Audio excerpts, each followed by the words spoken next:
Hi guys! Welcome back sa akin channel. For today's video, gagawa tayo ng french fries. Tuturuan ko kayo. So, let's go! So, una, tatanggalan natin ng balat. So, meron ako dito 5 patatas.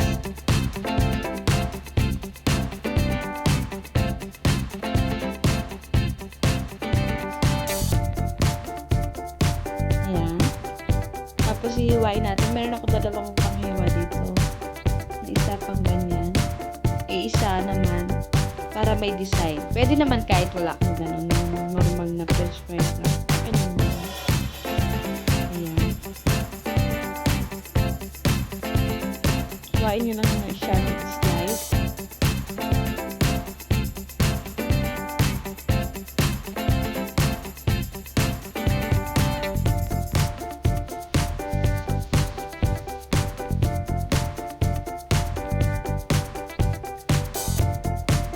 May ganyan siya.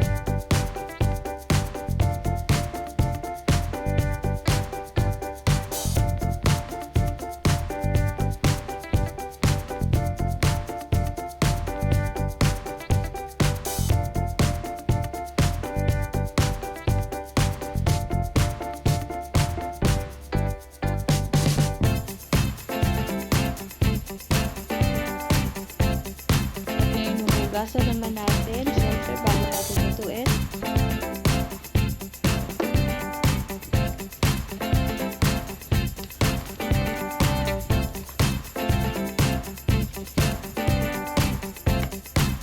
Ayan, lulutuin na natin. Nilagyan ko siya ng water and salt. Ayan, para yung patatas magkaroon ng lasa.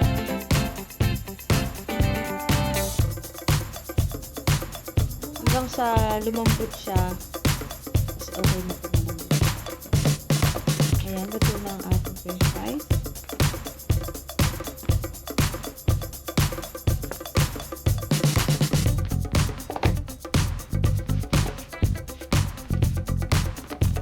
So, yan, dalawa yung ginawa ko para susunod yung isa kasi masyado marami. So, ilalagay ko siya sa freezer.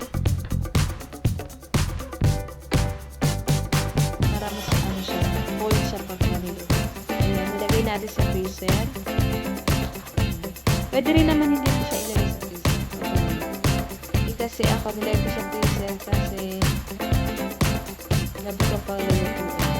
Umakakasyon mo.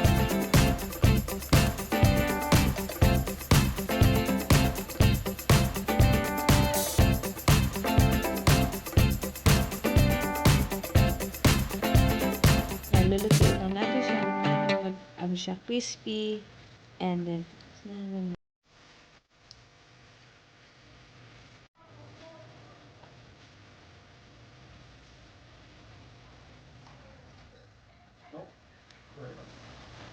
yan. So, medyo luto na siya. So, yung isa lang nila ginawa ko ay yung isa nasa freezer. So, luto ng ating rice.